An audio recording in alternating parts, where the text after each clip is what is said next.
अब हम आ रहे हैं applications of concentration cells. Last 2 से 3 वीडियो में हमने टाइप ऑफ कंसंट्रेशन सेल्स पढ़ी थी।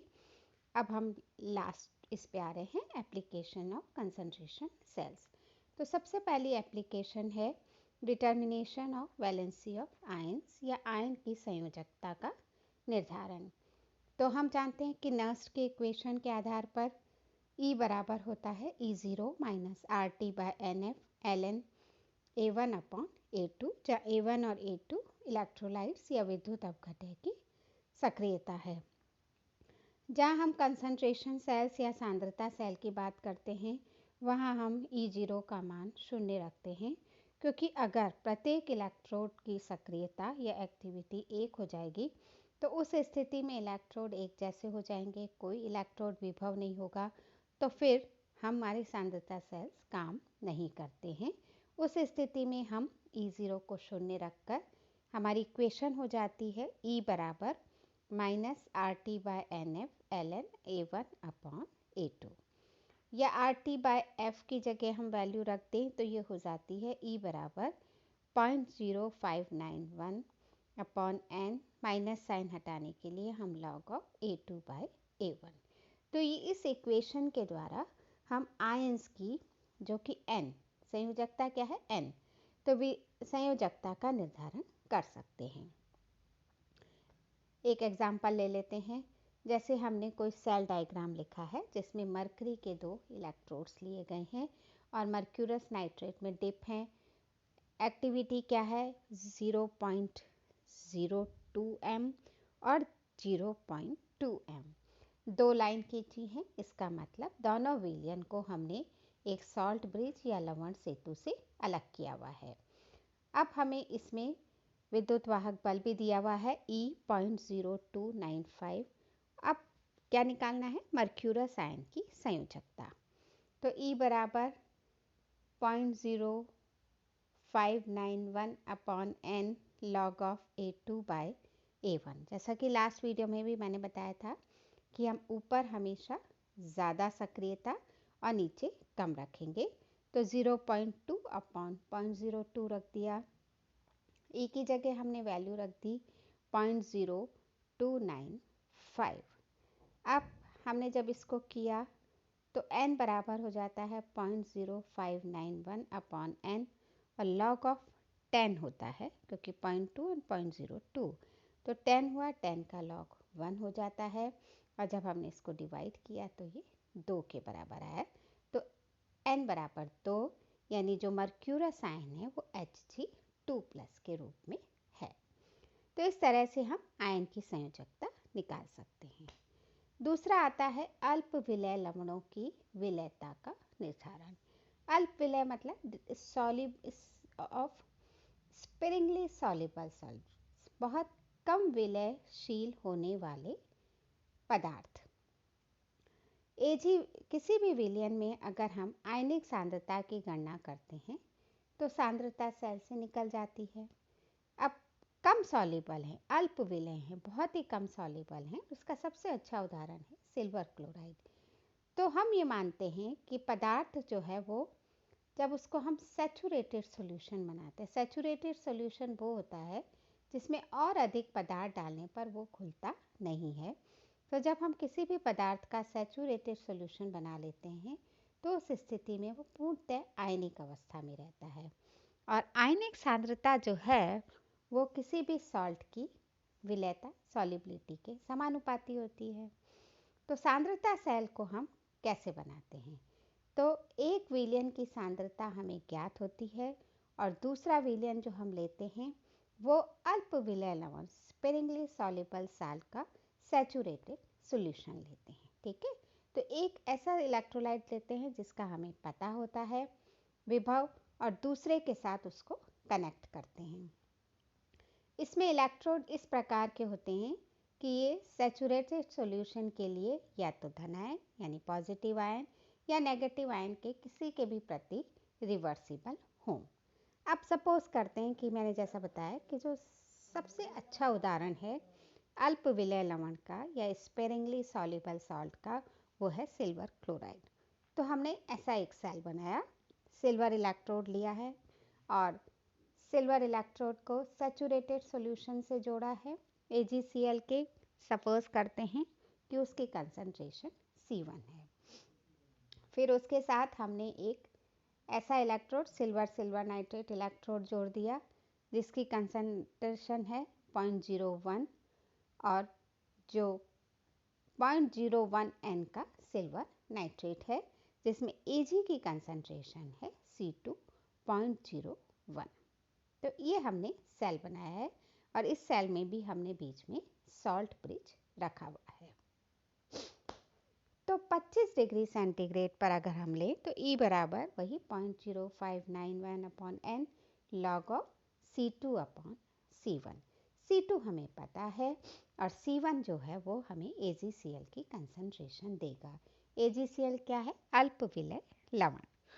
अब एग्जाम्पल देखते हैं कि अगर Ag है, कांटेक्ट में है सैचुरेटेड सॉल्यूशन ऑफ AgCl के, एक सॉल्ट ब्रिज लगाकर हमने सिल्वर नाइट्रेट का सॉल्यूशन लिया है जिसकी नॉर्मेलिटी 0.001 N है और सिल्वर इलेक्ट्रोड उसमें डिप है।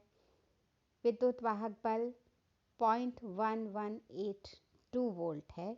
तो अब हमें यहाँ AgCl की विलयता निकालनी है, यानी हमें C1 कैलकुलेट करना है। E लग दिया 0.01182 0.0591/AgCl है। तो Ag 1, वैलेंसी कितनी है? 1 log ऑफ 0.0001 C1। तो पॉइंट हटाएंगे तो 10⁻³ तो ये हुआ और फिर आगे करा तो 10⁻², इससे आएगा 0.0591 है अपॉइंट 0.1182 से जब हम करते हैं तो ये 0.01 आता है और जब हम इसको करेंगे तो ये आ जाएगा 10⁻⁵। तो इस तरह से हम AgCl की कंसंट्रेशन कैलकुलेट कर सकते हैं। तीसरा एप्लीकेशन है डिटर्मिनेशन ऑफ एक्टिविटी कोफिशिएंट, सक्रियता गुणांक का निर्धारण। तो इलेक्ट्रोड सांद्रता सेल में अगर हम अमलगम वाले ले रहे हैं, पारे वाले, तो AgHg यानी सिल्वर अमलगम, उसको हमने सिल्वर नाइट्रेट के विलयन में डिसॉल्व किया हुआ है। दोनों इलेक्ट्रोड्स हमने सिल्वर अमलगम के लिए हैं और दोनों की एक्टिविटी A1 और A2 है। कंडीशन हमने लगाई है कि A1 is greater than A2, यानी जो एनोड है उसकी एक्टिविटी ज़्यादा है कैथोड की तुलना में। विद्युत वाहक बल या EMF हो जाएगा 0.0591/N log ऑफ A1/A2। अब हम सेल को इस प्रकार बनाते हैं कि एक इलेक्ट्रोड जिस विलयन में रखते हैं उसकी एक्टिविटी को हम 1 कर देते हैं, यानी A2 को हमने 1 कर दिया। तो अब हमारा सिंपल हो जाता है फार्मूला, क्योंकि A2 1 हो गया तो 0.0591/N log of activity of A1। ठीक है, अब हम जानते हैं कि एक्टिविटी किसके बराबर होती है? कंसंट्रेशन इनटू एक्टिविटी कोफिशिएंट के। सक्रियता बराबर सांद्रता इनटू सक्रियता गुणांक। तो A बराबर हो गया लैम्डा इनटू C। लैम्डा क्या है? सक्रियता गुणांक। अगर हमें कंसंट्रेशन पता हो तो हम सक्रियता गुणांक की गणना कर सकते हैं। तो इस तरह से हम एक्टिविटी कोफिशिएंट्स निकाल सकते हैं। अब आ रहे हैं हम दूसरे टॉपिक पे और वो है पोटेंशियोमेट्रिक टाइट्रेशंस या विभव मूलक अनुमापन। तो अनुमापन में टाइट्रेशंस में जब हम EMF के मान द्वारा कोई n पॉइंट निकालते हैं विद्युत वाहक बल के द्वारा, तो उसको हम कहते हैं पोटेंशियोमेट्रिक टाइट्रेशन या विभव मूलक अनुमापन, क्योंकि हमने यहाँ पर विद्युत वाहक बल के द्वारा n पॉइंट निकाला है। इसमें हम क्या करते हैं कि कोई एक इलेक्ट्रोड लेते हैं और उस इलेक्ट्रोड को अनुमापक विलयन में रखकर, यानी कोई एक सॉल्यूशन रखा, उसके अंदर हमने इलेक्ट्रोड को डिप किया और फिर उसमें हम टाइट्रेंट ब्यूरेट से हम सॉल्यूशन मिलाते हैं और इसके द्वारा फिर जो इलेक्ट्रोड पोटेंशियल में जो डिफरेंस आता है उसको धीरे धीरे नापते रहते हैं। एंड पॉइंट पर क्या होगा, ईएमएफ में एक तेजी से परिवर्तन होता है और फिर हम जो ब्यूरेट में हम डाल रहे हैं उसके विलयन को विद्युत वाहक बल के विपरीत ग्राफ खींच लेते हैं और ग्राफ के द्वारा हम इन्फ्लेक्शनल पॉइंट या परिवर्तन बिंदु को ज्ञात कर लेते हैं। तो जो हम एक इलेक्ट्रोड उपयुक्त इलेक्ट्रोड काम में लेते हैं उसे हम कहते हैं इंडिकेटर इलेक्ट्रोड और इंडिकेटर इलेक्ट्रोड या सूचक इलेक्ट्रोड। फॉर एग्जाम्पल, अम्ल और क्षार का अनुमापन कर रहे हैं, सिंपल एसिड बेस टाइट्रेशन ली है। तो इस एसिड बेस टाइट्रेशन के अंदर या तो हाइड्रोजन इलेक्ट्रोड या ग्लास इलेक्ट्रोड को हम एक इंडिकेटर इलेक्ट्रोड के रूप में काम में लेते हैं और दूसरा जो है रेफरेंस इलेक्ट्रोड काम में लिया जाता है वो सामान्यतः हम कैलोमल इलेक्ट्रोड लेते हैं। ठीक है, तो एक इंडिकेटर इलेक्ट्रोड होता है और दूसरा रेफरेंस इलेक्ट्रोड होता है।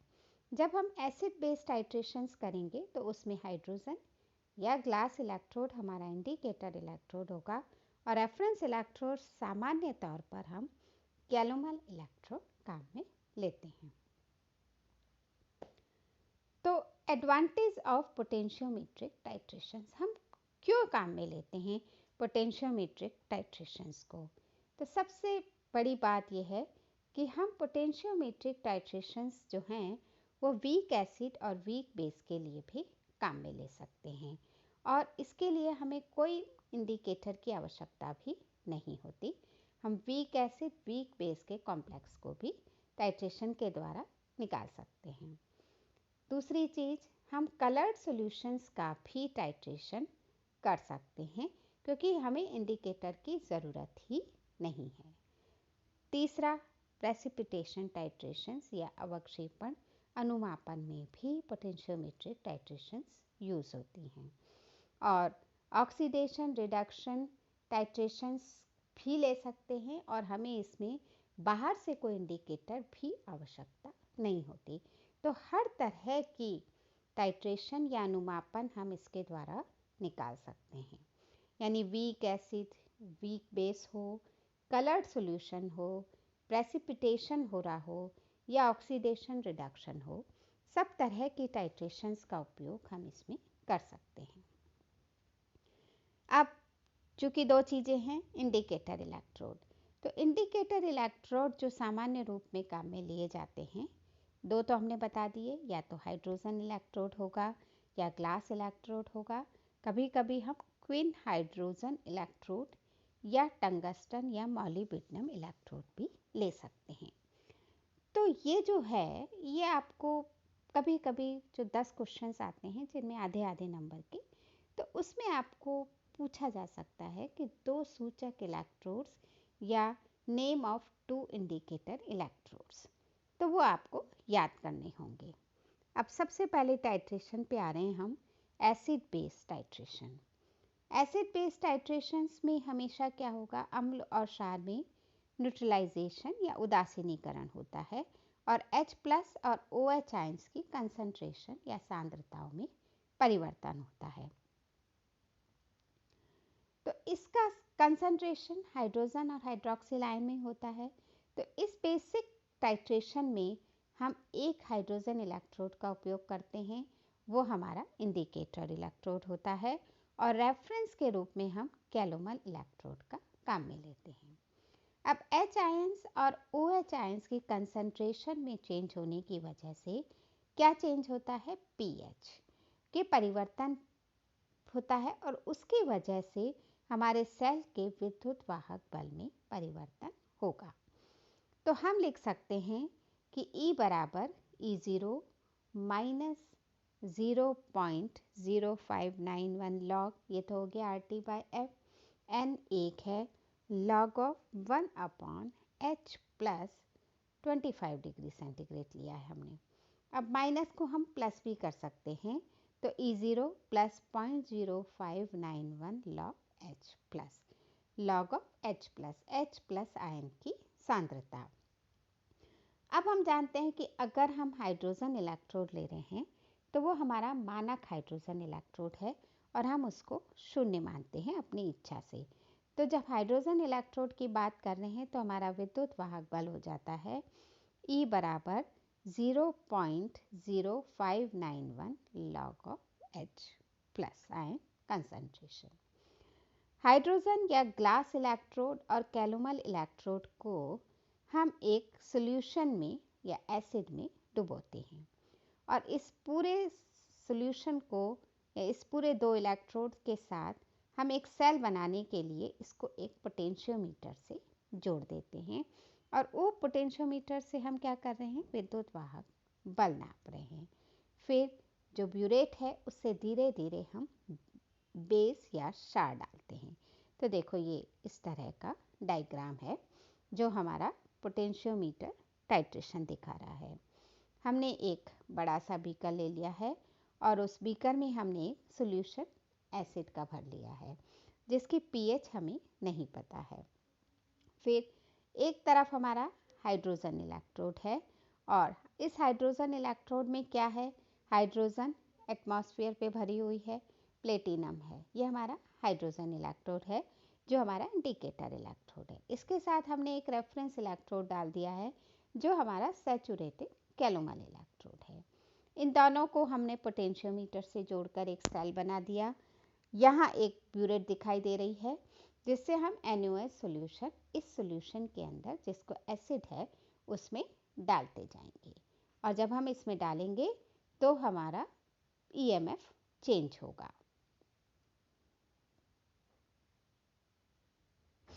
तो क्षार डालते हैं, बेस डालते हैं और हर बार हम विलयन को अच्छे से हिलाते हैं। हिलाने के बाद हम EMF को नाप लेते हैं।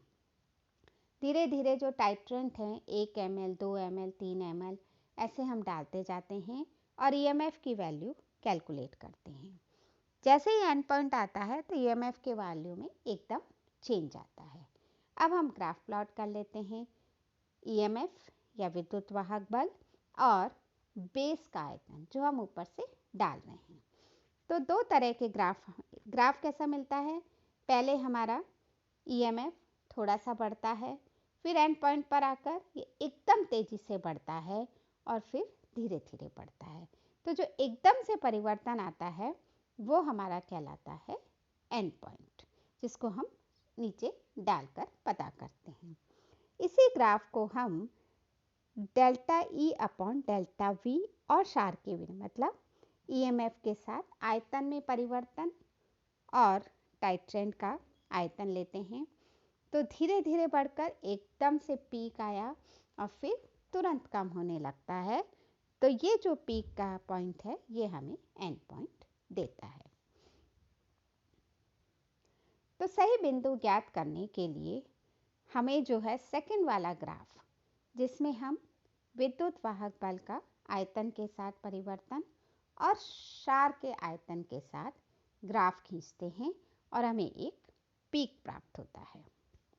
दूसरी तरह के टाइट्रेशंस हैं ऑक्सीडेशन रिडक्शन टाइट्रेशंस या ऑक्सीकरण अपचयन अनुमापन। तो इस तरह के अपचयन उपकरण में हम जो है सपोज करते हैं कि हमने फेरस सल्फेट का विलयन लिया है और फेरस सल्फेट के विलयन को हम बीकर में लेते हैं और ब्यूरेट में हम पोटेशियम डाइक्रोमेट ले लेते हैं। अम्ल और क्षार अनुमापन के बदले बीकर में हमने फेरस सल्फेट लिया, उसमें हमने एक इंडिकेटर इलेक्ट्रोड डिप कर दिया है, साथ में एक रेफरेंस इलेक्ट्रोड जोड़ा। ब्यूरेट से हम पोटेशियम डाइक्रोमेट डाल रहे हैं, ऑक्सीडेशन रिडक्शन रिएक्शंस हो रही हैं और हम EMF कैलकुलेट करके ग्राफ खींच सकते हैं। तीसरा है प्रेसिपिटेशन टाइट्रेशंस। प्रेसिपिटेशन टाइट्रेशंस में हम सपोज करते हैं कि हमने सिल्वर नाइट्रेट के विलयन का स्टैंडर्ड करना चाहते हैं और इस स्थिति में हम सिल्वर क्लोराइड के इलेक्ट्रोड को इंडिकेटर इलेक्ट्रोड के रूप में लेते हैं और इससे एक हाफ सेल बन जाता है Ag प्लस Ag। इसके साथ हम रेफरेंस इलेक्ट्रोड के रूप में कैलोमल इलेक्ट्रोड को जोड़कर सेल पूरा कर लेते हैं और फिर इस सिल्वर इलेक्ट्रोड के जो है इलेक्ट्रोड उसको सिल्वर नाइट्रेट के विलयन में डिप कर देते हैं। और अब इससे क्या होगा, सिल्वर नाइट्रेट के विलयन को पोटेशियम क्लोराइड के विलयन के अगेंस्ट टाइट्रेट किया जाता है। तो जो Ag प्लस आयंस हैं वो AgCl के रूप में प्रेसिपिटेट होने लगते हैं और AgCl के रूप में प्रेसिपिटेट होने से Ag आयंस की कंसंट्रेशन धीरे धीरे कम होने लगती है और Ag प्लस आयंस जो हैं वो इलेक्ट्रोड पर डिपॉजिट होने लगते हैं। तो हो क्या रहा है, इलेक्ट्रोड जो सिल्वर इलेक्ट्रोड है E of Ag plus Ag में E0 of Ag plus 0.0591 log Ag plus ion. जब हम KCl विलयन मिलाते हैं तो पोटेंशियल धीरे धीरे कम होने लगता है क्योंकि AgCl बनता जा रहा है, Ag आयंस की कंसंट्रेशन कम हो जाती है। लास्ट पॉइंट आता है उस वक्त Ag प्लस आयंस बिल्कुल भी नहीं रहते और इलेक्ट्रोड में बहुत ज़्यादा परिवर्तन होता है। जैसे ही एंड पॉइंट आया उसके बाद इलेक्ट्रोड पोटेंशियल एकदम कम हो गया और फिर ये उसी तरह से हमें ग्राफ देता है। तो इस तरह से हम 3 तरह के पोटेंशियोमेट्रिक टाइट्रेशंस कैलकुलेट कर सकते हैं, acid base titration, precipitation titration और ऑक्सीडेशन रिडक्शन टाइट्रेशन।